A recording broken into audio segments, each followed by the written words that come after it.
Xbox on PlayStation.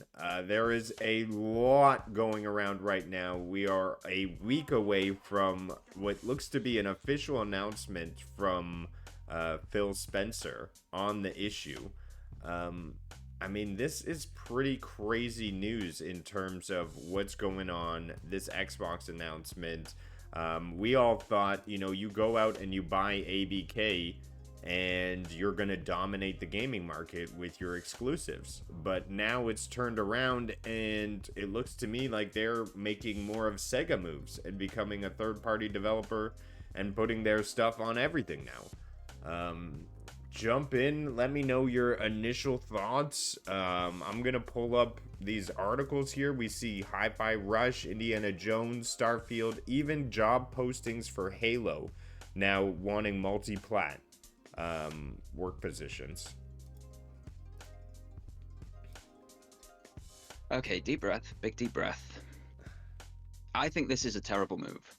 I do not want it to happen. I don't think it's good for the industry. I don't think it's good for Xbox or PlayStation players. It's going to be very good for Microsoft, but that is the only person I feel it is going to be good for. The problem I have with this is that competition breeds innovation. If you look at any sporting, any sporting environment at all, competition breeds new tactics. Competition breeds new technical innovations. If you're in a technical-based sport, competition makes teams better. You go up against Super Bowl champions one year, they could absolutely fail next year because everybody has seen what they do and they've adjusted their tactics to take on that Super Bowl champion the next year. Red Bull ran away with the Formula One World Championship last year with winning all bar one race. I don't think they're going to do that again this year because everybody has adjusted and advanced and improved. They have taken that innovation, the heartfelt loss, and driven it into being better for the next time out. And it's the same in any competitive environment. You put that into commerce, into business, like we're seeing here with Xbox and PlayStation. Competition breeds innovation. In gaming, that means new mechanics, that means new stories, that means new ways of playing, whether that be in virtual reality, whether that be in on the go, whether that be new ways of interacting with a game, with your controller, whatever the case may be. Competition breeds innovation. And granted, that competition hasn't been super solid coming from Xbox in recent years. They've been very hit and miss with the quality of their exclusive titles, but they've had exclusive titles. They've pushed them out, and there's been a big buzz about all of them, which means that if PlayStation want to pull people over to the PlayStation side of things, they've needed to make better games. What it means for a gamer is you might get everything on one platform. The problem with getting everything on one platform is that everything then becomes stale because it's not competing with anybody else. It doesn't need to compete because everybody's doing the same thing. Everything is the same. When you've got no competition, everybody becomes lazy because if you can just release the same thing next year as you released this year and make just as much money, why would you bother putting more money and effort into something to get the same result when you could just put less effort in and get the same result? And this is my challenge. If this comes to pass, if this is real, if every single Xbox exclusive title is going to be on PlayStation, on PC, on Nintendo, and anything else that comes out in the next however many years, we are going to see a downturn in competition in video games, which means we're going to see a downturn in quality in video games. I don't like this. I don't want this, and I think Xbox should stay as an individual platform with their exclusives and just pump whatever they're trying to do here, whatever effort they're putting into going multi-platform. Again, if this is true, they haven't confirmed anything or denied anything yet. Everything says it's true. Everything points towards it. As you say, we've got job listings for 343 Industries saying they want multi-platform developers, but nothing is confirmed by Microsoft or Xbox yet. And I hope it isn't confirmed. I hope this is just rumor mill, and I don't want it to be true. I mean, it's true though, right? I know you hope you don't want it to be true, but I mean, the writing's on the wall. We see here job listings. Now, you may have the opinion that there won't be any more competition, But I still think there is competition out there in the water. I think Xbox was underselling after when they got into Xbox One. And he came out and said, we lost the console war. And having those consoles in homes didn't allow his exclusives to penetrate the market as they should. That's doing a disservice to all of the developers that are not on staff at Microsoft Gaming. And so I think to do right by them is to put all of these games and have them in as many stores as possible. It's a different strategy. When you're not winning, you change the game. If you can't beat them, you join them. It's pivot when you have to make your business survive. If that means they become a third-party publisher, I think that's the best move for them moving forward. Xbox may become a third-party box that you put under your TV, or they may just turn into a dongle and do something with NVIDIA. I can't tell the future or where that's going to go, but I think it'll be great for everyone working at Microsoft Gaming, because when they were trapped to only a small pool, now they have access to get their game. And let's be real, game is art. And I think when you have this distribution to more people and more people get to play your games, it brings more pride. Like the people at 343 Industry, they make good games. And get them out there, get more people playing them. It should be an available option for everybody. And I think in that world, money gets made, people enjoy games, and developers have pride in what they're doing and the audience they're able to reach. Now, the competition needs to exist. I will note that, because how do you get better if the person beside you is just on your team? You don't get better. And in that aspect, I really hope competition comes from Nintendo. I know it's not the same piece for piece. They're not even making the same genre of games. But as we see, they're making a Bayonetta. They're making a Splatoon. They're making things to sort of rival Nintendo. And I hope they kind of keep each other in check. Maybe the Switch 2, if that comes out in the upcoming years, will really push the envelope for gaming, and they'll start to come around. But in the end, it's a toy company. So no, I don't know if there's going to be competition anymore. And I hope Sony is just an entertainment company first and foremost. And their main drive is to bring these great entertainment experiences to the forefront and just keep building and evolving. And maybe they don't need competition. I don't know if I'm tricking myself or delusional about that, but I don't know, Dorgon.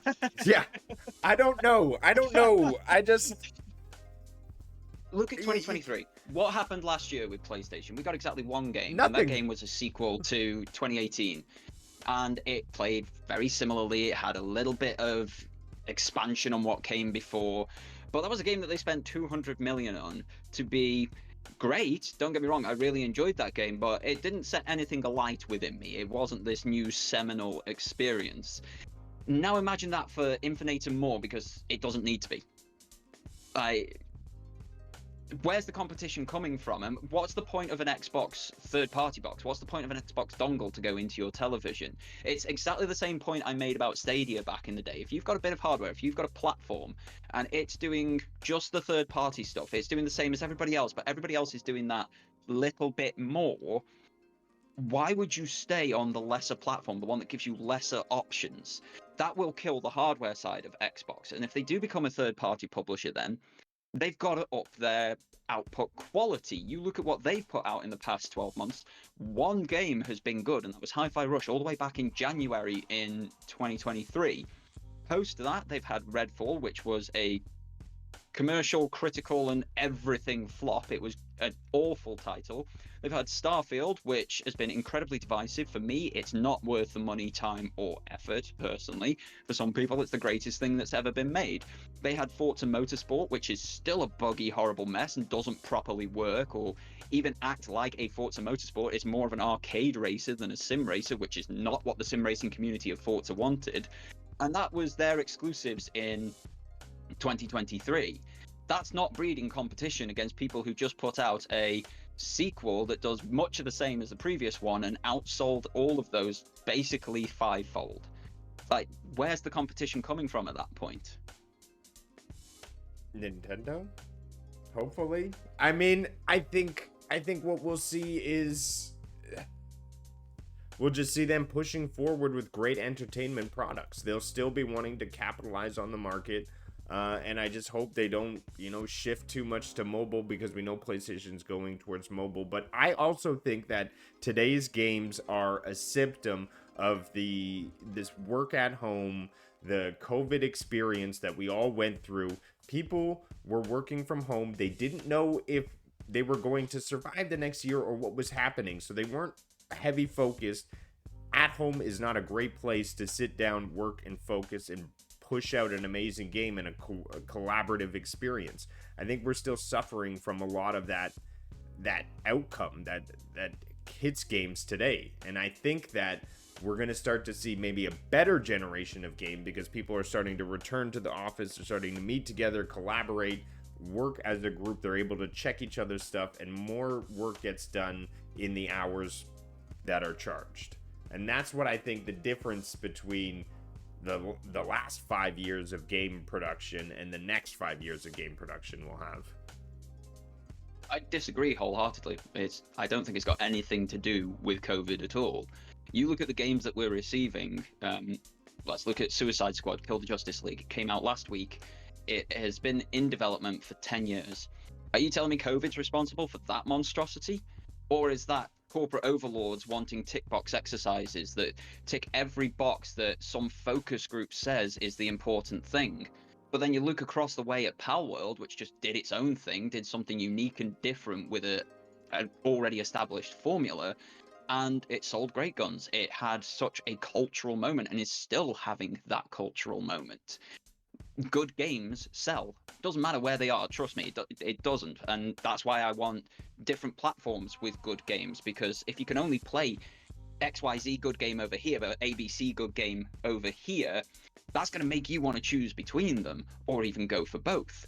And that is a powerful thing for companies to have, and it makes them want to be better, to bring the people over to their side of things. It's strong in that regard to make gaming better.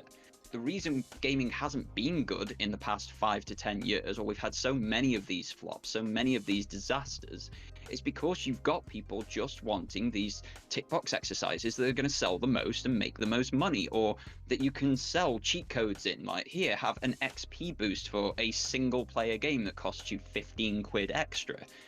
Hello, Ubisoft, just to put you out there.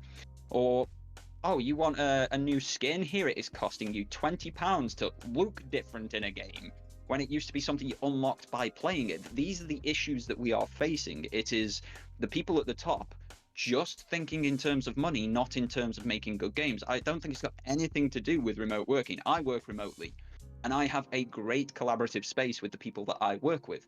We do incredible work remotely. You look at what Bungie did remotely. They released The Witch Queen. They made and released that completely remotely.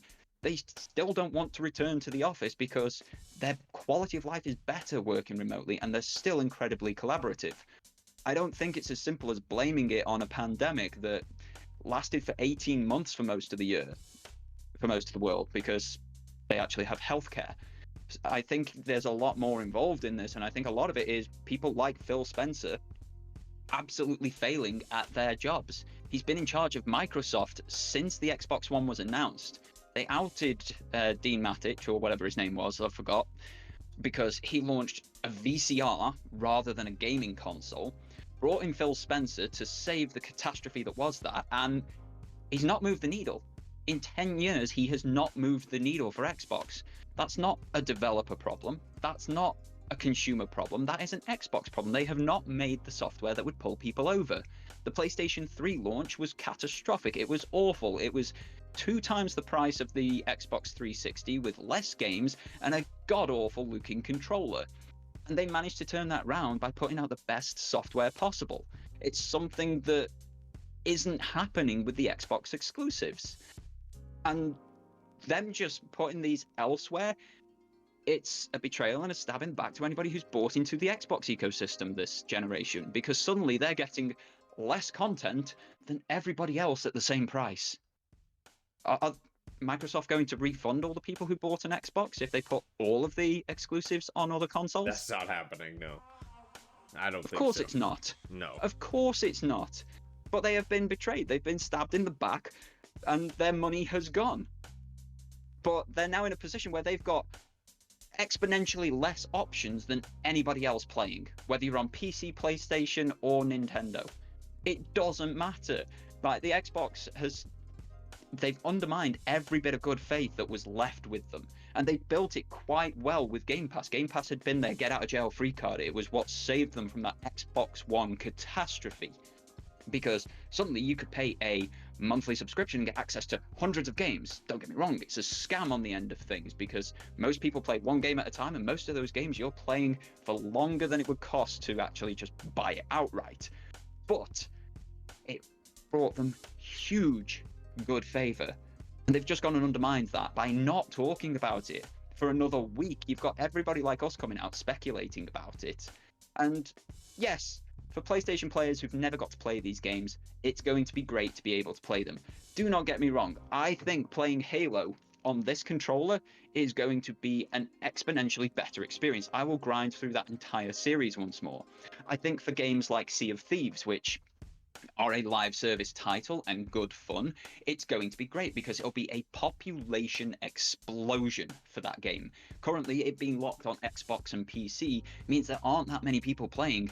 Add in your 50 million PS5 players and adding your 132 million Switch players, suddenly you've got a much bigger population to play with. It's going to be great for that. It'll be great for the more AA titles like Hi-Fi Rush. They'll be bought, they'll be played, they'll be really enjoyed, especially with the critical and commercial success they had on the single platform. But I don't know. I don't want it. I like these lines in the road and everybody competing. It makes the industry better. When we lost Sega, we lost quality titles for a long while. It took Xbox coming in to shake that up and bring that competition back and force everybody to improve. If they now go multi-plat like Sega did, what hope is there for us gamers? The future is not promised for anyone, especially not for Xbox console holders right now. It's definitely scary times. I don't know where we're going to be in a week. But the writing seems to be that Xbox is turning into Sega. That would be my final prediction on this. And that's what I see happening, unfortunately. I think another American console will sprout out, though, now that you say that. When Sega went down, Sega of America, due to obvious relationships between Sony and Nintendo and everything that was happening back there in Japan as well, I think we could see something else sprout out, but it's just crazy. You never know. Maybe it'll just be the Google Play Store and the battle will continue over on mobile. And really console will just be kind of left behind, and we'll just get those experiences that they are willing to give us because there is no competition. Competition can only last so long before you win. And I think maybe this is what we're kind of seeing. Somebody's What got about to the win, zero right? to hero? What about the underdog? What about Leicester City winning the Premier League?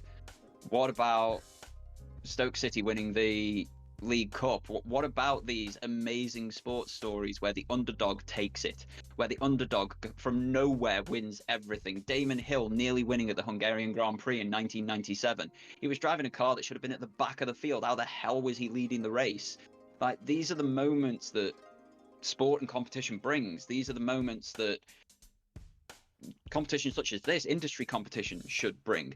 5G only came about because one network operator wanted to outdo all the others, and then the governing body said, no, everybody's got to do it. So we got 5G, faster internet on our mobile phones. This is how industries operate. Like, we can't just have winners and losers. You have to pick yourself up, dust yourself off, and get back in the ring and fight again.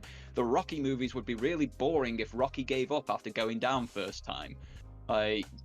We've got so many examples of this, but we should probably see what chat are saying, because it's been going. It's been aggressive, and like I thanks so much for everybody hanging out.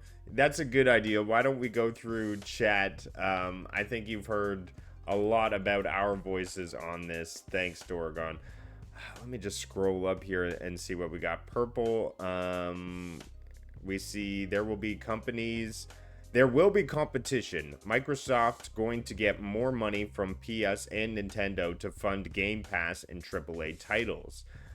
But that's what Sanchez Gaming. But if the AAA titles are available on every platform, I mean, what's the point of signing up for Game Pass? I mean, if I could just purchase the games outright and not a subscription, if I'm gonna, I don't know. I don't know if Game Pass will be their shining light to stay alive as a service on I'm not sure other Game Pass is consoles. long for this world. When you look at the other Yeah, deals that they've made with GeForce Now, with Boosteroid, with Ubisoft and co to distribute all of their titles on cloud services, I'm not sure Game Pass needs to be a thing anymore. Don't get me wrong, it's direct money to Microsoft, and they're probably not going to just write it off, get rid of it. But if you haven't got a console that's got the Xbox logo on it, because you can play everything that plays and more elsewhere, you're going to have something else that gives you more options at the table. Most of those options will not allow Game Pass on. Both Nintendo and Sony have said Game Pass will never be on our systems. So those ones you can't get. PC's already got Game Pass, and it's basically at complete adoption already. Anybody who's going to have Game Pass on a PC has Game Pass on a PC. I don't know how much truth is in that statement, or if there can be truth in that statement, because there's industry issues in the way of it. Yes, they'll have the funding to make AAA games. I don't think it can fund Game Pass. Not with how expensive yeah. that is, at 200 to 300 million a time to get games on Game Pass. Yeah, so it could be the end of Game Pass. I think the next week we'll hear perhaps the future of Game Pass and whether they will be exclusively releasing their titles. We saw rumors that Call of Duty wouldn't enter Game Pass on its next iteration, so perhaps that's the way forward, is just these individual releases to obtain as much money as possible. Purple says Xbox hasn't really been top tier game design for a while. Some of their titles have not been performing well. We know that Halo Infinite has a historic low population.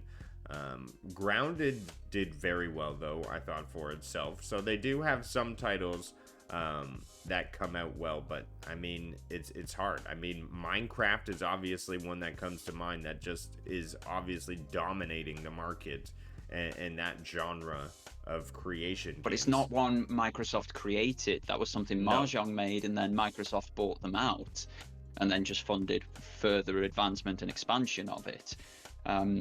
They didn't make Gears of War. That was Epic Games, and then they bought the IP out and made a new studio and never reached the same heights as the Epic Games made ones. Halo was Bungie made. They bought the IP out from Bungie when Bungie went to Activision, and have never made a game of the same quality as what Bungie made.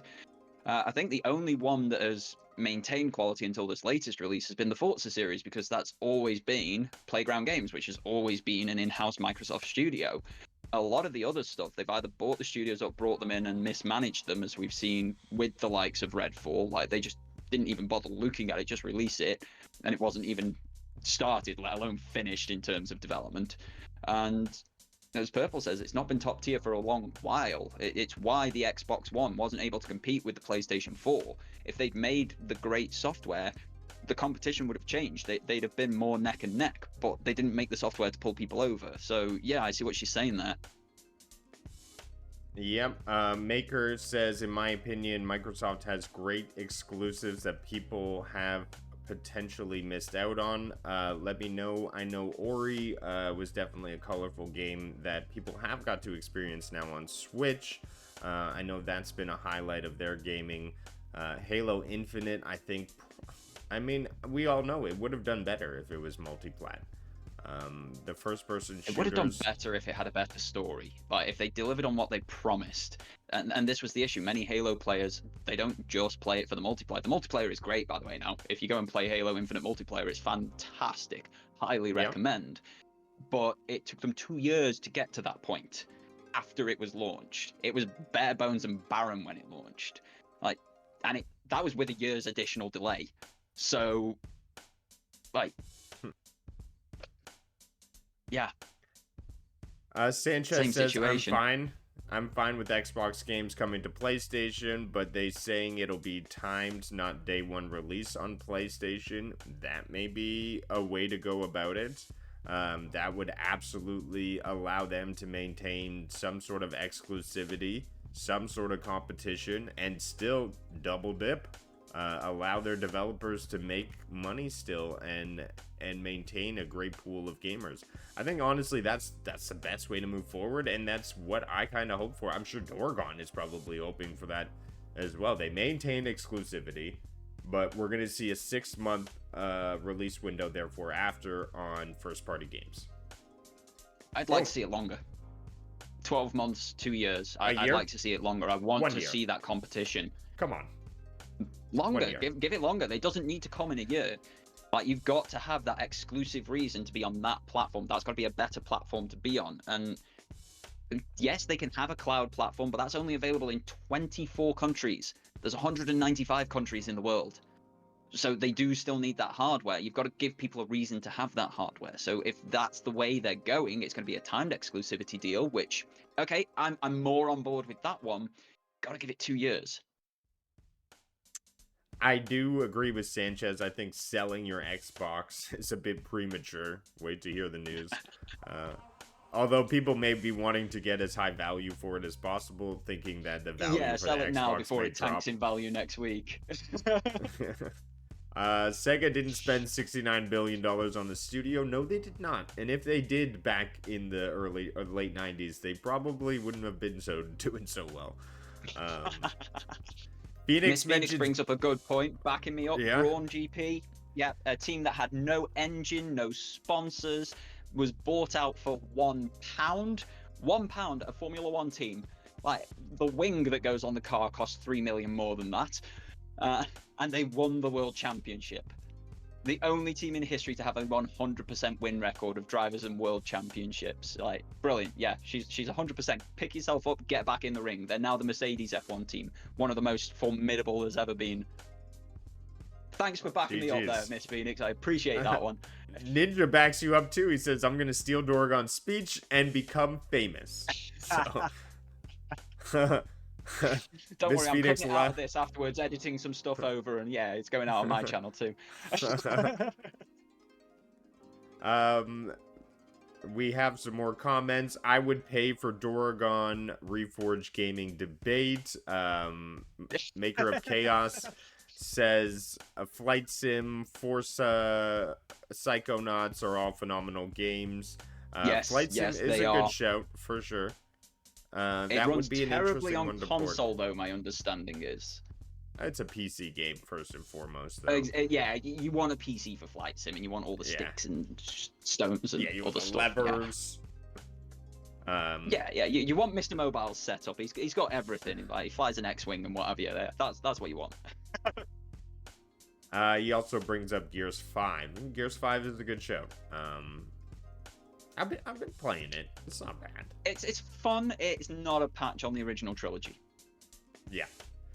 The original trilogy, the moment... I still remember the moment when the freaking guy died. It's sad. And I'm like, why are video games making me sad? That was a turning point for me. But that, I believe, wraps it up. I believe a lot of people had some things to say. Hopefully we got to all your comments. But yeah, it's crazy to hear all this news be in front of the rumors. But we are going to find out more next week directly from the horse's mouth, Phil Spencer. I believe you got all of our perspective and points on it. But I think, Dorgon, do you have any closing words for the Xbox on PlayStation debate? It's obviously going to be a conversation piece next week because we are going to be hearing about it before our next episode goes live. So yes, we will be revisiting this, but we will be coming back with actual information direct from the horse's mouth, from the failure that is Phil Spencer, and whether he's still going to have a job afterwards, because that is a big speculation point at the moment as well. It should be an interesting meeting, announcement, whatever they're doing next week. So yeah, we'll be revisiting this on next week's podcast. But there's